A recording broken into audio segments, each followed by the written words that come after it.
किसी के पास मनपसंद घर नहीं, किसी के पास घर है तो परिवार नहीं, और हम आर्थिक अभाव में जीने वाले लोग हैं साहब।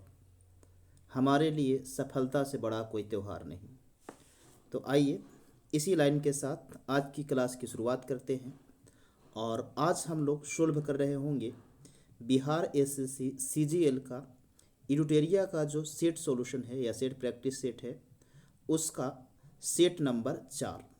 और उसमें पहला प्रश्न कह रहा है 11 से विभाज्य योगफल प्राप्त करने के लिए 72, 78, 74, 5 में घटाई जाने वाली सबसे छोटी संख्या क्या है। यानी कि आप देखे होंगे, आप देखिए 11 का विभाज्यता हमेशा आपके एग्जाम में पूछा जाता है। तो उसका रूल होता है कि सम स्थान और विषम स्थान के अंकों का अंतर अगर 0 आ जाए या 11 आ जाए या 22 आ जाए या 11 का कोई मल्टीपल आ जाए तो वो संख्या 11 से विभाजित होती है। तो आइए देखते हैं इसको। जैसे यहाँ जोड़िएगा तो 7 और 7 14 और 14 7 21 और 21 और 5 कितना हो जाता है। तो कहे सर 21 और 5 हो जाएगा 26। तो यहाँ तो 26 आ गया। अब हम इधर जोड़ते हैं तो ये 4 और 8 12 और 2 कितना हो जाएगा 14। तो 14 में से 26 घटाएंगे तो आपका जो आएगा वो 12 आ जाएगा।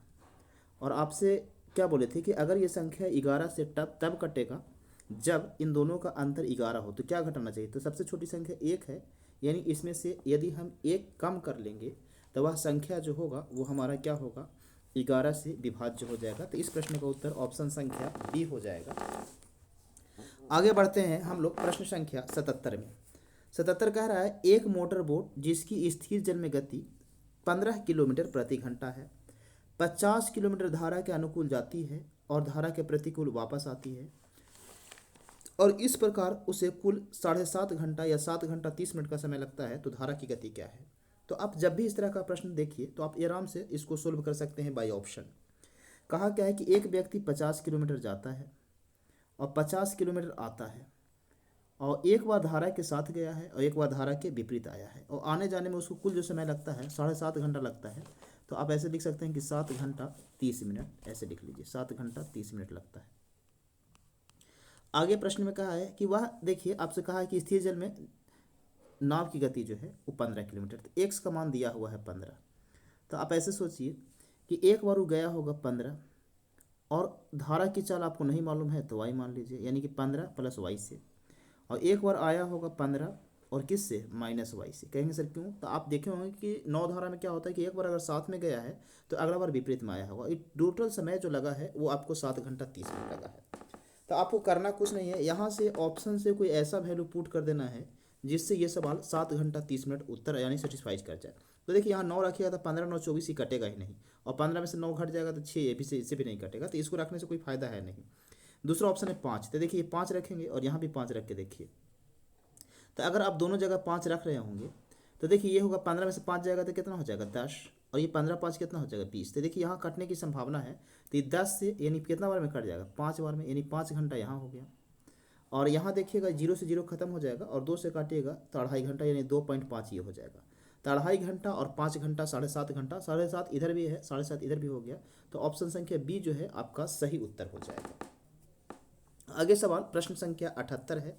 कह रहा है कि एक कमरे की लंबाई चौड़ाई और ऊंचाई क्रमशः 15 मीटर 9 मीटर और 5 मीटर है।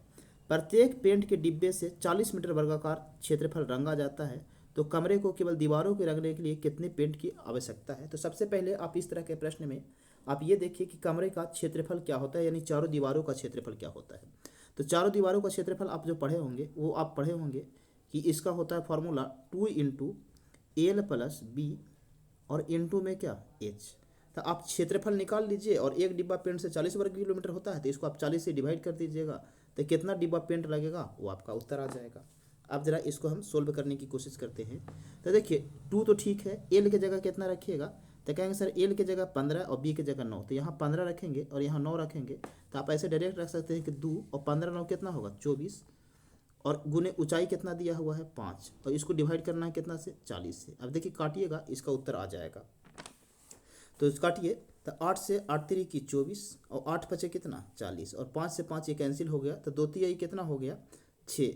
आपका उत्तर जो है वो कितना आ जाएगा, तो 6 डिब्बा आ जाएगा। यानी इस दीवार को रंगने के लिए आपको 6 डिब्बा पेंट की ज़रूरत होगा। तो ऑप्शन संख्या सी जो होगा वो आपका सही उत्तर हो जाएगा। अब हम बढ़ते हैं आगे, प्रश्न संख्या 77 78 के बाद 79। अब 79 एक नॉर्मल प्रश्न है जिसको आपको समझना है। कह रहा है कि वृत्त की सबसे लंबी जीवा और केंद्र के बीच की दूरी क्या होती है। तो ये आपको मान लेते हैं कि वृत्त है, और इसकी सबसे लंबी जीवा जो होता है उसे हम लोग क्या कहते हैं, व्यास कहते हैं। और आप केंद्र की चर्चा करेंगे तो यहीं पर जो होता है केंद्र होता है। अब आपसे कह रहा है कि केंद्र और व्यास के बीच की दूरी क्या होगा। तो देखिए केंद्र और व्यास के बीच की दूरी तो कुछ है ही नहीं, कहा कि जिस बिंदु से गया है व्यास वही तो केंद्र है। तो इनके बीच की दूरी जो है किसके बराबर होगा, तो 0 इकाई के बराबर होगा। तो ये चीज़ आपको समझना चाहिए, इसमें बनाना कुछ था नहीं। अब यानी आगे देखते हैं प्रश्न संख्या 80। कह रहा है कि 55 वस्तुओं का अंकित मूल्य 99 वस्तुओं के क्रय मूल्य के बराबर था। तो आप यहाँ से लिख सकते हैं कि 55 वस्तुओं का जो एमपी है ये बराबर है किसके, तो 99 वस्तु के सीपी के। तो 99 और ये सीपी बराबर है। तो यहाँ से आप एमपी अनुपात सीपी निकालिए। तो काटिएगा तो देखिए 11 से 9 बार में कट जाएगा और 11 से 5 बार में कट जाएगा। तो अब देखिए यहाँ एमपी अनुपात सीपी जो होगा वो कितना हो जाएगा, तो एमपी का मान हो जाएगा 9 और सीपी का मान हो जाएगा 5। ये आपको यहाँ तक कोई दिक्कत नहीं होना चाहिए। अब कह रहा है कि 56 वस्तुओं का विक्रय मूल्य 35 वस्तुओं के अंकित मूल्य के बराबर है। एक और यहाँ दिया हुआ है, कह रहा है कि जो 56 वस्तु है इसका एसपी बराबर है एसपी किसके, तो कह रहा है कि 35 वस्तु के अंकित मूल्य के, यानी कि 35 एमपी के बराबर है। यहाँ आप लिख लीजिए एमपी। अब इसको काटिएगा तो देखिए यहाँ जो आएगा आपका 7 से काटिएगा तो 7 8 56 और 7 बचे कितना 35, यानी कि एमपी अनुपात अगर हम सीपी यहाँ निकालें सीपी तो एमपी कितना हो जाएगा, तो एमपी का मान आपका आएगा 8 और सीपी का जो मान आएगा वो आपका आ जाएगा कितना, सॉरी एसपी का मान जो आएगा वो 5 आ जाएगा। अब देखिए वस्तु एक ही था तो एक चीज़ आप देखे होंगे कि अंकित मूल्य जो है हर जगह बराबर होना चाहिए। तो यहाँ एमपी 9 है, यहाँ एमपी 8 है। तो आपसे कह रहा है कि लाभ और हानि, ये देखिए एसपी है, यहाँ ध्यान रखिएगा ये एसपी का है। तो प्रत्येक वस्तु की बिक्री पर लाभ या हानि की गणना प्रतिशत कीजिए। तो लाभ हानि तब आपको निकलेगा जब आपके पास सीपी और एसपी का अनुपात रहे। तो आप क्या करिएगा, ये एमपी दोनों जगह बराबर करने के लिए यहाँ गुना कर लीजिए 8 से और यहाँ गुना कर लीजिए 9 से। तो देखिए 8 पचे कितना हो जाएगा 40 और देखिए 9 पचे कितना हो जाएगा 45, यानी अब आपको क्रयमूल्य और विक्रयमूल्य निकल गया। तो आप देखिएगा यहाँ पे कि आपका जो क्रयमूल्य है वो कितना रुपया है 40 रुपया और विक्रयमूल्य कितना है 45 रुपया। तो आपको लाभ होगा कि हानि होगा, तो कहेंगे सर लाभ होगा, कितने का 5 रुपये का। अभी जो 5 रुपये का लाभ हुआ है वो कितना में हुआ है 40 में, और प्रतिशत पूछ रहा था इंटू कितना से कर लीजिए 100 से। अब देखिए इसको काटिएगा तो 1 बटा कितना होगा 8 और 1 बटा 8 के मतलब आपको पता है कि 12.5% लाभ होता है। तो आपका उत्तर हो जाएगा ऑप्शन संख्या डी।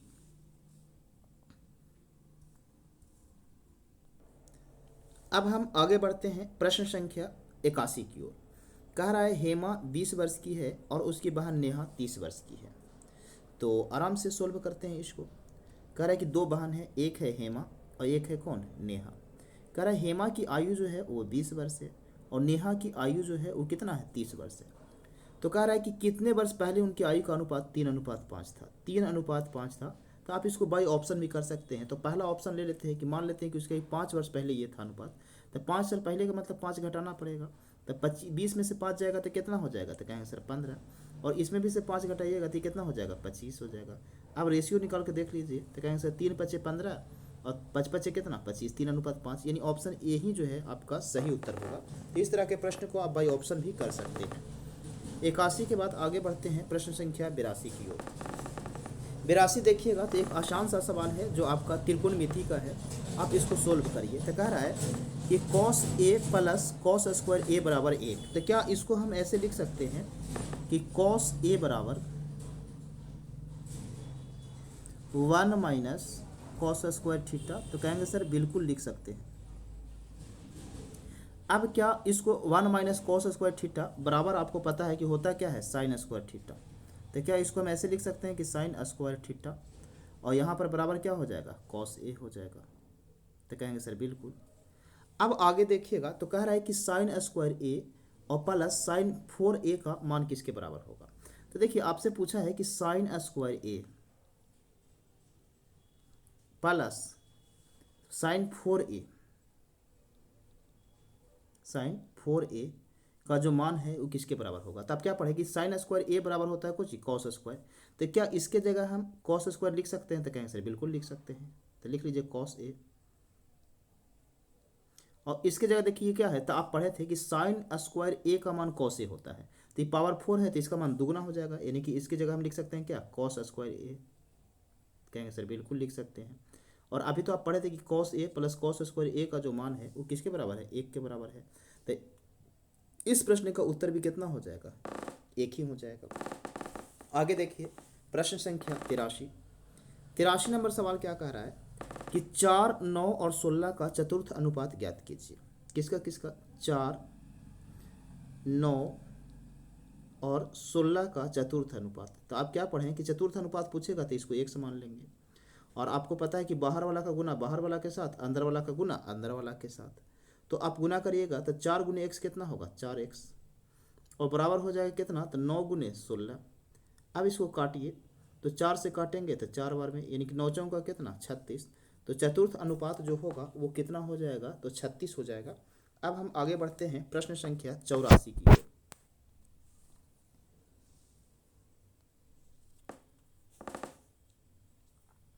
84 देखिए क्या कहा है, कह रहा है कि किसी धन राशि पर 8 वर्षों का साधारण ब्याज उस धन राशि का 3/5 भाग है। यानी कि मूलधन अगर 5 रुपया है तो आपसे कहा है कि ब्याज जो है वो कितना है, 3 रुपया है। यही आपसे सवाल कहा है, और टाइम भी आपको दिया हुआ है कितना, 8 वर्ष। अब आपसे प्रश्न क्या कह रहा है कि बताइए कि प्रति वर्ष ब्याज की दर ज्ञात कीजिए। तो दर का फॉर्मूला आपको पता है क्या, तो कहेंगे सर ब्याज गुने 100 और बटा मूलधन गुने समय। सब कुछ आपके पास है तो आप आराम से इसको सोल्व कर सकते हैं। तो देखिए ब्याज कितना है, तो कहेंगे 3, और आपको 100, और मूलधन कितना है 5, और आपका दर जो है सर समय जो है वो कितना है, 8 है। अब इससे काटिए इसको, तो 5 से काटेंगे तो ये आपका जो है वो 20 बार में कैंसिल हो जाएगा, और 4 से काटिएगा तो 4 दूना 8 और 4 पछे 20, बचती आई 15, यानी आपका उत्तर आएगा 15/2। अब ऑप्शन देखिएगा तो 15/2 कुछ है नहीं, तो आपका ये उत्तर हो जाएगा बी नंबर 7.1/2 आपका सही उत्तर हो जाएगा। आगे 84 के बाद आगे बढ़ते हैं हम प्रश्न संख्या 85 की ओर। 85 भी आसान सा सवाल है, कह रहा है एक बेडशीट का अंकित मूल्य 500 रुपया है। तो आप लिख लीजिए कि अंकित मूल्य जो है इसका कितना है, 500 रुपया। अब आगे प्रश्न में कहा है कि इसकी बिक्री के समय 10% और 5% की 2 क्रमागत छूट दिया जाता है। तो इसको आप 2 तरीके से कर सकते हैं। देखिए आप 10% है 5% है तो आसान से निकाल सकते हैं। तो आप ऐसे सोचिए कि अगर पहली बार इस पर 10% छूट देगा तो 50 रुपया कम कर देगा, यानी अब इसका मूल्य जो है वो कितना हो जाएगा, 450 रुपया। कह रहा है कि इसके बाद एक और छूट दे दिया जाता है इस पर 5% का। तो आप सोचिए कि 5% कितना होगा, तो 10% 45 और 5% कितना हो जाएगा, तो कहेंगे सर 5% हो जाएगा 22.5 रुपया। 45 क्या था, 22.5 रुपया। अब सोचिए 450 में से 22.5 घटा देंगे तो 25 घटा दे तो 425 होता, अढ़ाई ज़्यादा घटा दे, अढ़ाई और जोड़ दीजिएगा तो आपका जो होगा छूट यानी कि 427 रुपया और 50 पैसा आ जाएगा। तो देखिए ऑप्शन संख्या कौन सा उत्तर है, तो कहेंगे सर ये जो है इसका सही उत्तर हो जाएगा। अब अगला प्रश्न है 86 नंबर। ये भी अच्छा प्रश्न है, एग्जाम में हमेशा आते रहता है। कह रहा है कि संख्या 840 में 1 और 840 के अलावा कुल कितने गुणनखंड है। तो देखिए गुणनखंड निकालना है तो आराम से आप निकाल सकते हैं। पहले तो आप ये देखिए कि 840 के कुल गुणनखंड कितने हैं, तो आप इसको 2 से भाग दीजिएगा तो आपका कितना हो जाएगा, तो कहेंगे सर 42 दूना 84 यानी 420। फिर इसको 2 से भाग दीजिए तो ये हो जाएगा 210। फिर इसको 2 से भाग दीजिए तो ये हो जाएगा 105। अब 2 से कटेगा नहीं तो आप 3 से डिवाइड कीजिए उसको, तो ये कटेगा कितना, 35 बार में। फिर 5 से डिवाइड कीजिए तो कितना आ जाएगा, 7। अब इसके बाद ये तो कटेगा नहीं तो आप छोड़ दीजिए। तो आप देखिए इसका फैक्टर क्या क्या है, यानी कि 2 जो है वो कितना बार आया है, तो कहें सर इसको लिख सकते हैं 2 के पावर कितना, 3। 3 कितने बार आया है, 1 बार, तो 3 के पावर 1। 5 कितने बार आया है, 1 बार, तो 5 के पावर 1। 7 कितने बार आया है, 1 बार, तो 7 के पावर कितना हो जाएगा, 1। अगर आपसे प्रश्न पूछता है कि टोटल गुणनखंड कितने हैं इसके, तो आप कुछ नहीं करिए, इसको बढ़ा करके पावर को 1 बढ़ा करके गुना कर दिया था। 3 की जगह आप कितना लिखेंगे, 4। 1 की जगह लिखेंगे 2, 1 की जगह लिखेंगे 2, और फिर 1 की जगह लिखेंगे 2। तो कुल फैक्टर या कुल गुणनखंड कहता था 4 दूनी 8, 8 दूनी 16, 16 दूना कितना हो जाता, 32। लेकिन आपसे प्रश्न में ये नहीं पूछा है कि कुल गुणनखंड कितना है, पूछा है कि 1 और 840 के अलावा कितना है। तो 1 और 1 कै गो, 2 गो। तो 2 गुणनखंड के बारे में आपसे नहीं पूछ रहा है, तो इन 2 गुणनखंड को आप कुछ नहीं कीजिए, घटा दीजिए यहाँ से। तब 32 में से 2 जाएगा तो कितना हो जाएगा, 30 आपका सही उत्तर हो जाएगा। यानी कि 1 और 840 के अलावा कुल इसके कितने गुणनखंड है? 3 गुणनखंड है बस, सॉरी 3 नहीं 30 गुणनखंड है। अब हम आगे बढ़ते हैं प्रश्न संख्या 87 की ओर। 87 नंबर देखिए क्या कहा है। 87 कहा है कि 7 का सबसे छोटा गुणज कौन सा है जिसे 8, 9, 12, 15 से विभाजित करने पर प्रत्येक दशा में शेषफल जो है वो कितना बचता है? 5 बचता है। इसका मतलब ये है कि अगर हम इसमें से 5 घटा लेते हैं संख्या जो है वो क्या होगा? सभी से पूरा पूरा कट जाएगा। तो आप इसको बाई ऑप्शन भी आराम से कर सकते हैं, नहीं तो आप प्रक्रिया से जाइएगा तो बहुत लंबा चला जाएगा। तो आप ऐसे सोचिए कि पहला में से हम 5 घटा लेते हैं तो ये हो जाएगा कितना? 360। क्या 360 8 से कटेगा? तो कहेंगे सर बिल्कुल। 9 से कटेगा? तो कहेंगे सर बिल्कुल कट जाएगा। 8 से देख लेते हैं, काट के पहले 8 से कटेगा कि नहीं। 8 चौका 32, 40 कट जाएगा, बिल्कुल कट जाएगा आपका। 9 से देखते हैं तो 9 से भी तो कट जाएगा, 9 चौका 36, 12 से कट ही जाएगा। अब 15 से देख लेते हैं तो 15 से भी कट जाना चाहिए, क्योंकि 5 से भी कट रहा है और 3 से भी कट रहा है, तो 15 से भी कट जाएगा। अब सवाल आपसे क्या पूछा है? कह रहा है कि बताइए सभी से कट जाना चाहिए और 7 का गुणनखंड भी होना चाहिए, जबकि ये जो देख रहे होंगे ये 7 का गुणनखंड है। तो कहेंगे सर देख लेते हैं। तो 7 पचे 35, 1 7 दूना 14, 1 नहीं, यानी कि ये 7 का गुणनखंड ही नहीं, तो पहले तो यही खत्म कर दीजिए, और नहीं तो इसी को चेक कर लीजिए पहले 7 का गुणनखंड कौन है, तब हम चेक करेंगे। 7 को इसको देखिएगा तो 7 चौका 7 या 21, ये बचेगा 4, और 7 छक 42, ये भी 7 से नहीं कट रहा है। 7 से इसको काट के देखिए 7 एकम 7, ये भी नहीं कट रहा है, तो एक ही गुणनखंड है, तो यही तो उत्तर आपको डायरेक्ट हो जाएगा, और इसको आप घटाने के बाद चेक भी कर सकते हैं। अब आपसे 88 नंबर प्रश्न जो दिया गया है बहुत बढ़िया प्रश्न है, कह रहा है इसका आप सॉल्यूशन कीजिए, इसका उत्तर क्या होगा। और ये एक ऐसा प्रश्न है जिसमें लगभग बहुत सारे लोग ऐसे हैं जो गलत कर देते हैं, क्योंकि ये का के चीज़ को समझ नहीं पाते हैं। तो देखिए इसको ऐसे लिखिए, पहले यहाँ हम लिखते हैं कि ये लिखा हुआ है 18 और भागा कितना? 3। इसके बाद है का 2 गुने 5, तो 2 गुने 5 लिख दीजिए। आगे है आपका प्लस 72 भाग 18, और का फिर से यहाँ का दिया हुआ है 2 गुने 3 माइनस 4 भाग 8 गुने 2। अब इसको आराम से सोल्व करिए। तो अगर आप पढ़े होंगे कभी भी तो आप पढ़े होंगे सबसे पहले क्रिया का होता है, तो पहले तो आप इसको गुना करिए। तो ये 3 दूना कितना हो जाएगा? 6, और 6 को अगर 18 से भाग देंगे, यानी 18 में 6 से भाग देंगे, तो इस पूरे का सोल्यूशन जो है वो कितना आ जाएगा? तो कहेंगे सर 3। का और कहीं है, देखिए यहाँ का दिख रहा है, तो इसको गुना करिए। 18 दूना 36, और 36 को अगर हम 72 से 36 में 72 में 36 से भाग देंगे तो आ जाएगा कितना? तो कहेंगे सर ये हो जाएगा 18। यानी कि आप ऐसे करिए कि यहाँ से आ गया आपका कितना, इसको सोचिए ये सिर्फ इतना से इसका मान जो आपका आया वो कितना आया? तो 3 दूना 6, 6 3 18, यानी कि 3 आ गया। और इसको अगर हम इतना यहाँ से सोल्व करते हैं इसको, तो देखिए 72 है, तो 18 दूना 36, और 36 72 में 36 से भाग देंगे तो यहाँ आएगा कितना? 2। अब इसको आप आराम से सोल्व कर सकते हैं। बहुत से लोग क्या करते हैं कि का को गुना समझ जाते हैं और इसको पहले भाग देते हैं, गुना करते ही नहीं है, तो इस वजह से उनका प्रश्न गलत हो जाता है। अब देखिए इसको आप कैसे सोल्व करेंगे, आगे देखा जाए। तो 3 आ गया, और 3 पचे कितना होगा? 15, तो इसको 15 लिख लीजिए। प्लस है तो प्लस, और ये 2 है, और देखिए 2 दूना कितना हो जाएगा? 4, और चरती आई 12, तो आप 12 भी लिख लीजिए। अच्छा देखिए ये 2 जो है गुना नहीं हो, क्योंकि हम यहाँ तक के सोल्यूशन कर लिए हैं, तो इस बार आपका 2 गुने 3 यानी कि कितना आ जाएगा? 6 आ जाएगा।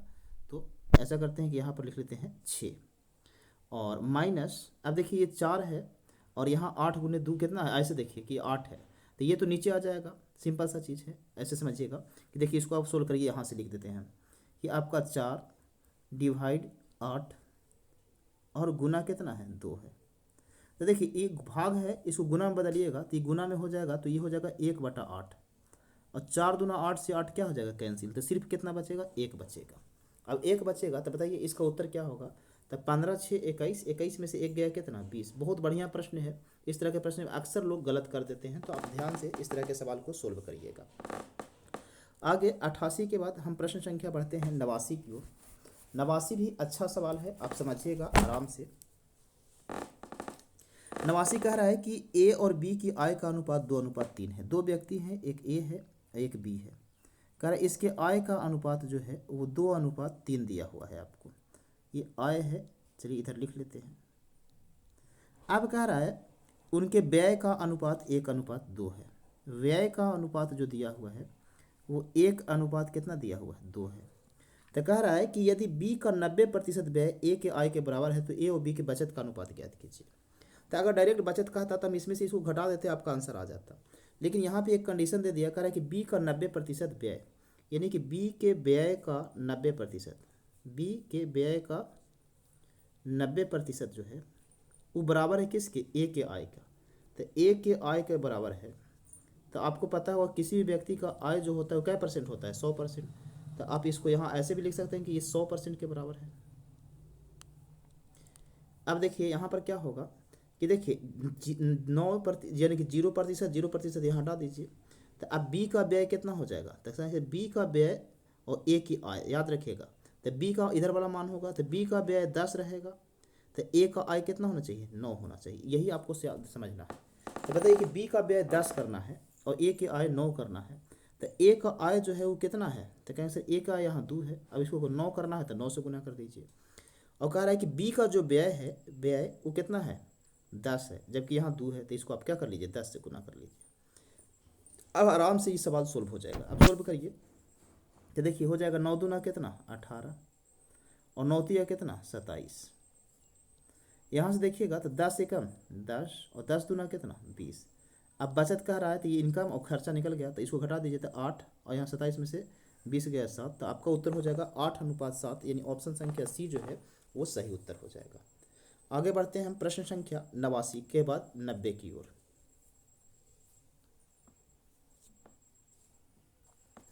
देखा जाए 90 क्या कह रहा है, कह रहा है एक श्रमिक महिला श्रमिक की मजदूरी में प्रति घंटे 12.5% की वृद्धि होती है। 12.5% का फ्रैक्शन आपको पता है कि 1/8 होता है।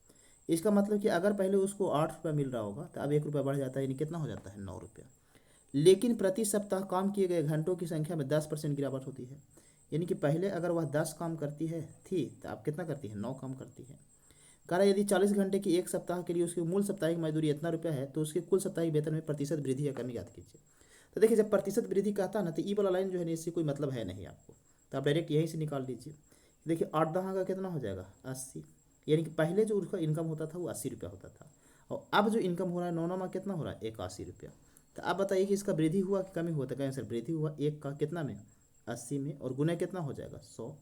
अब इसको काटिएगा तो देखिए 20 चौका 80 और 20 बचे कितना होता है 100। 5/4 के मतलब 1.25% का क्या हुआ है, वृद्धि हुआ है। यही सवाल हो गया। अब सवाल नंबर 91, ये बहुत बढ़िया सवाल है और बहुत से लोग इसमें कंफ्यूज करेंगे और आपसे ये सवाल बनेगा नहीं। तो इस तरह का सवाल का टाइप जो है हम पहले ही आपको बता चुके हैं। आप नहीं पढ़े होंगे तो आप जा करके वीडियो में देख सकते हैं, सर्च करिएगा प्रॉफिट एंड लॉस तो आपको मिल जाएगा। आगे कह रहा है कि 800 रुपया में 2 वस्तुओं को बेचकर एक व्यक्ति को 3 वस्तुओं के लागत मूल्य के बराबर लाभ होता है, तो लाभ प्रतिशत ज्ञात कीजिए। तो इस तरह के प्रश्न में हम आपको बताए थे कि कभी भी ऐसा प्रश्न आ जाए तो आप अगर लाभ प्रतिशत कहेगा तो लाभ का फॉर्मूला लिख लीजिएगा पहले। तो लाभ बराबर क्या होता है, तो कहेंगे सर SP माइनस CP। और आपसे लाभ हानि पूछा थी 800 में बेचे चाहे 500 में बेचे उससे कोई मतलब नहीं है। आप सिर्फ ये पढ़िए कि 2 वस्तुओं को बेचकर एक व्यक्ति को 3 वस्तु के लागत मूल्य के बराबर लाभ होता है। तो वो बेचा है 2 वस्तु के, 2 वस्तु तो 2 SP लिख दीजिए। और 2 वस्तु अगर बेचा होगा तो 2 वस्तु खरीदा भी होगा तो 2 CP भी लिख दीजिए। और ये माइनस है तो माइनस। और कह रहा है कि लाभ किसके बराबर हुआ है, तो कह रहा है कि 3 वस्तुओं के लागत मूल्य के बराबर लाभ हुआ है। तो यहाँ लिख लीजिए 3 CP।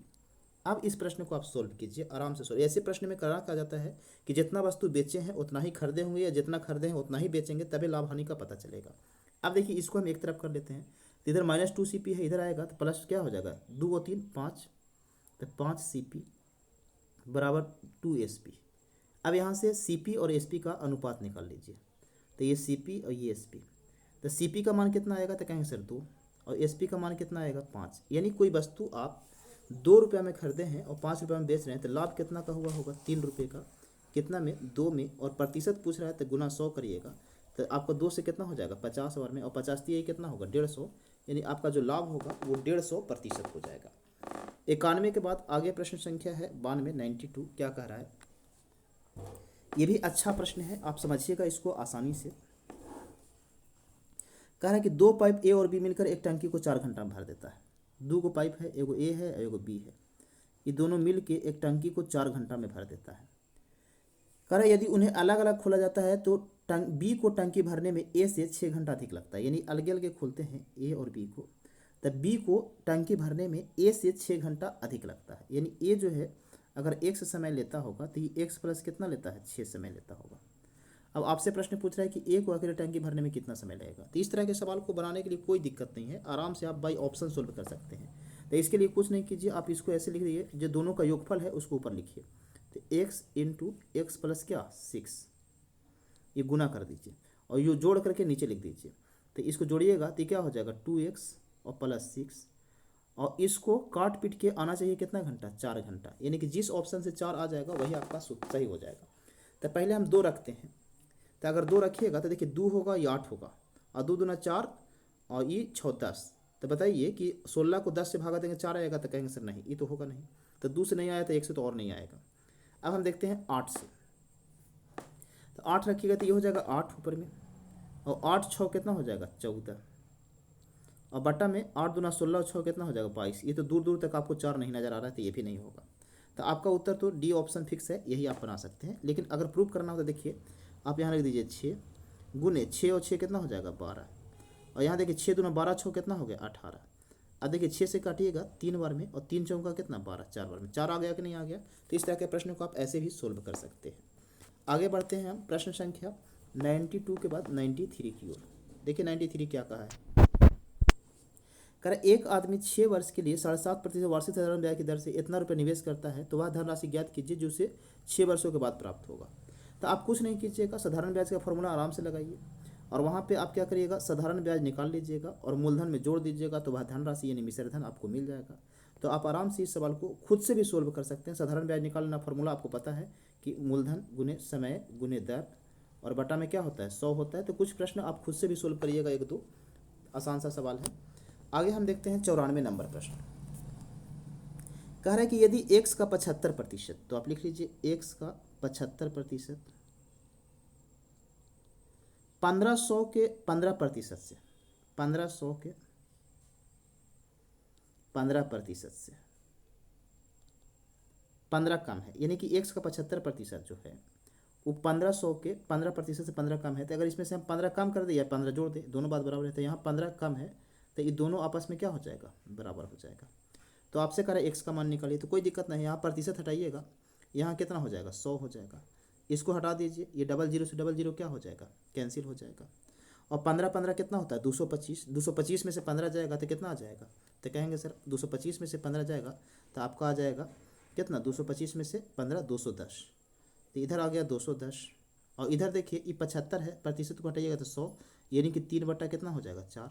तो यहाँ लिख सकते हैं x गुने 3/4। 3 से काटिएगा 70 बार में, और 7 कितना हो जाएगा 28, यानी आपका उत्तर जो आएगा वो 280 आ जाएगा। तो ऑप्शन संख्या बी जो है वो सही उत्तर हो जाएगा। 94 के बाद आगे बढ़ते हैं हम प्रश्न संख्या 95 की ओर। कह रहा है कि वह छोटी से छोटी संख्या क्या होगी जिसे दोगुना करने पर वह संख्या इतना इतना से पूर्णतः विभाज्य हो जाएगी। आराम से आप एलसीएम निकाल दीजिए, कोई दिक्कत नहीं है। तब 15, 18, 25 और 32, इसका एलसीएम निकालिए। तो देखिए सबसे पहले तो 2 से कटेगा, तो कहेंगे सर बिल्कुल ये 15 का रहने दीजिए, ये 9 दूनी 18, 25 का 25 ही रहेगा, और ये 16 दूना 32 और कटेगा 15 2 से, तो कहेंगे सर नहीं। अब 3 से काट के देखिए, तो 3 5 15, 3 3 आई 9, 25 के 25 ही रहने दीजिए, और 16 आपका 16 ही रहेगा। इधर काटिए 5 से, तो 5 एकम 5, और 5 3 का 3 ही रह जाएगा, 5 5 25, और ये 16 के 16 ही रहने दीजिए। अब इसको गुना करिए, तो देखिए गुना करिएगा तो आपका होगा कितना, तो 5 3 15, 15 दूना 30, और 30 3 90, 90 और 16 5 80, तो 90 गुने 80 करिएगा तो 8 9 72, यानी 7200 हो जाएगा। तो ये 7200 रहेगा, तो ये पूरा से पूरा विभाजित हो जा रहा है। तो कह रहा है कि वह छोटी से छोटी संख्या ज्ञात की जिसे दुगुना करने पर, तो दुगुना करने पर विभाज्य हुआ है। तो एक मतलब एक संख्या जो रहा होगा आधा रहा होगा, तो 2 से भाग दे दीजिए, तो आपका उत्तर आ जाएगा कितना 3600, यही आपका उत्तर हो जाएगा। एक सवाल है 96 नंबर, बहुत बढ़िया सवाल है, रेलवे के एग्जाम में हर बार पूछा जाता है, या कोई भी एग्जाम होता है तो इस तरह का प्रश्न पूछ देता है। कह रहा है 96, अब देखिएगा, कह रहा है कि विश्राम सहित एक ट्रेन की चाल 75 किलोमीटर प्रति घंटा है, और विश्राम को छोड़कर बिना ट्रेन 90 किलोमीटर प्रति घंटा है। तो ट्रेन की प्रति घंटा कितना मिनट के लिए होता है। अगर कभी भी इस तरह का सवाल हो और आपको निकालना हो तो कुछ नहीं कीजिए, इन दोनों के चाल को घटाकर ऊपर लिख लीजिए। तो कितना है 90 और 75, यानी कि कितना 15, इन चाल का अंतर कितना आ गया 15। और जो विश्राम को छोड़ करके जो ट्रेन की चाल है यानी ओरिजिनल चाल है बिना रुके हुए, उसको आप लिखिए नीचे। और देखिए ये आंसर हमेशा मिनट में पूछता है, तो इसलिए आपको इसको मिनट में बदलने के लिए गुना कर दीजिए कितना से 60 से, ये आपका आंसर आ जाएगा। तो 15 से काटेंगे 6 बार में और 6 दहाँ का कितना होगा 60, यानी आप समझिए इसको हम सोल्व कैसे करेंगे। फिर से देखिए, अच्छा सवाल है, एक बार समझिएगा कि अगर इस तरह का प्रश्न आ जाए तो हम करेंगे क्या। तो आपको ध्यान ये रखना है कि देखिए दो चाल दिया हुआ रहेगा, एक चाल जो है आपका वो दिया हुआ है 75 जो विश्राम सहित है, और एक दिया हुआ है 90। तो इन दोनों का अंतर हमेशा रखेंगे ऊपर, और अगर कुछ ना समझ में आए तो बड़ा वाला को हमेशा नीचे रख लीजिए, यानी कि जो रियल चाल है रियल चाल, और गुना 60 से कर लीजिए क्योंकि मिनट में पूछेगा। कभी कभी कहता है कितना भाग रुकेगा, तो 1/6 ही आ जाता डायरेक्ट, लेकिन 6 से काटिएगा तो 10 बार में कट जाएगा, तो उत्तर हो जाएगा कितना मिनट 10 मिनट। आगे सवाल है प्रश्न संख्या 97, देखते हैं क्या कहा है। 97 कह रहा है कि यदि 30, 50 और 70 छात्रों के बीच 3 बैचों में औसत अंक, यानी कि एक बैच था 30 छात्र का, एक है 50 छात्र का, एक है कितना 70 छात्र का, औसत अंक 55, 70, 70 है, यानी इसको 55 अंक मिला है औसत, इसको 70 मिला है और इसको 70 मिला है। तो कह रहा सभी का औसत अंक क्या होगा। तो इस तरह के प्रश्न को बनाने के लिए कुछ नहीं कीजिए, किसी एक को आप घेर लीजिए, मान लेते हैं कि सभी का औसत यही रहा होगा, इसके पहले संख्या में अगर कुछ कटता है तो काट दीजिए। तो इस औसत में अगर शामिल है तो आपको आने के लिए कितना चाहिए 70। अभी 70 चाहिए ही था, इस 70 लेकर आ रहा है तो यहाँ से कोई प्रभाव पड़ेगा, तो कहेंगे सर नहीं। अब इसके बाद यहाँ देखिए, 55 लेके आ रहा है, आना चाहिए था 70, तो 15 रुपये का नुकसान होगा। और ऐसा 3 आ रहा है तो 15 दिया कितना होगा 45, नुकसान जो हो जाएगा टोटल 45 में। और ये जो नुकसान है सब में बढ़ता है, तो क्या है 7, 5, 12 और 3, 15 व्यक्ति में बांट दीजिए। तो आप काटिएगा तो ये 3 बार में कटेगा, तो 70 में से 3 गया कितना हो गया 67, यानी आपका एवरेज जो होगा वो 67 हो जाएगा। अब बहुत से लोग को नहीं समझ में आया होगा, तो आप देखिए इसको ऐसे समझिए थोड़ा और बैक कर लेते हैं। आप ऐसे समझिए कि 3 पार्टियां चल रही थी, पार्टी चल रही थी और 3 बच्चे थे, और इसमें 30 बच्चे ऐसे थे जो 55-55 रुपये जमा कर रहे थे, 50 बच्चे ऐसे थे जो 70-70 रुपये जमा कर रहे थे, और 70 बच्चे ऐसे थे जो 70-70 जमा कर रहे थे। कह रहा सबके पैसा एक जगह जमा करके बांट दीजिए तो औसत क्या होगा। तो देखिए सबसे पहले तो इसमें ये हटाइए जो 0 0 कॉमन मिल रहा है संख्या में, तो 0 0 यहाँ काट दीजिए। अब यहाँ समझिए 3 बच्चा है, यहाँ 5 बच्चा है, यहाँ 7 बच्चा है। अब किसी एक को आप घेर लीजिए। अब ये समझिए कि 50 बच्चा है, सबको 70-70 रुपये जमा करना है, यानी इस ग्रुप में आपको शामिल होना है, ये ग्रुप बन गया, तो आपको 70 रुपये देना ही होगा। अब अगर 70 रुपये देना है समझिएगा, जबकि अब देखिए पहले इसको बुलाइए, तो ई दे रहा है कितना 70, तो 70 देना था 70 दे ही दिया, तो क्या आपको फायदा नुकसान हो रहा है। तो कहेंगे सर कुछ नहीं, जब कुछ नहीं हो तो छोड़ दीजिए। अब देखिए इसको इस ग्रुप में शामिल होना है, और शामिल होने के लिए देना चाहिए 70, ये दे रहा है 55, तो कम दे रहा है, तो कम देगा तो घाटा होगा। तो कितने का, तो एक व्यक्ति का आने से 15 रुपया, और 3 व्यक्ति आ रहा है तो 45 रुपये का घाटा होगा। और सहेगा कौन, तो सब मिलकर, तो 7, 5, 12, 3 कितना हो गया 15, यानी काटिएगा तो 3, यानी 70 में से 3 जाएगा तो कितना 67, यानी आपका एवरेज जो है वो 67 हो जाएगा। आगे बढ़ते हैं प्रश्न संख्या 98 की ओर। 98 कह रहा है कि एक वस्तु का अंकित मूल्य उसके क्रय मूल्य से 20% अधिक है। तो अंकित मूल्य जो है वो क्रय मूल्य से 20% अधिक है। तो आप सोचिए कि क्रय मूल्य अगर हम 100 रुपये रखेंगे तो अब 20% अधिक के मतलब कितना हो गया 120 हो गया। अब कह रहा है कि यदि अंकित मूल्य पर 10% छूट दी जाती है तो लाभ कितना होगा। तो इसको बेचते कितना में है, तो अंकित मूल्य पर 10% छूट देके तब 120 रुपये का सामान है, 10% के मतलब 12 रुपये कम कर देंगे तो बेचेंगे कितना में 108 रुपये में। तो लाभ कर रहा है, तो 100 रुपये का सामान था 108 रुपये में बेचे हैं, तो लाभ कितना परसेंट हो जाएगा 8%, यानी ऑप्शन संख्या क्या हो जाएगा, ए आपका सही उत्तर हो जाएगा। 98 के बाद आगे बढ़ते हैं हम लोग प्रश्न संख्या 99 की ओर। 99 क्या कह रहा है, कह रहा है कि 16 लड़के या 12 महिलाएं एक काम को 28 दिन में करते हैं। तो कह रहा है चाहे 16 लड़का से करा लीजिए तब भी वो 28 दिन में काम करेगा,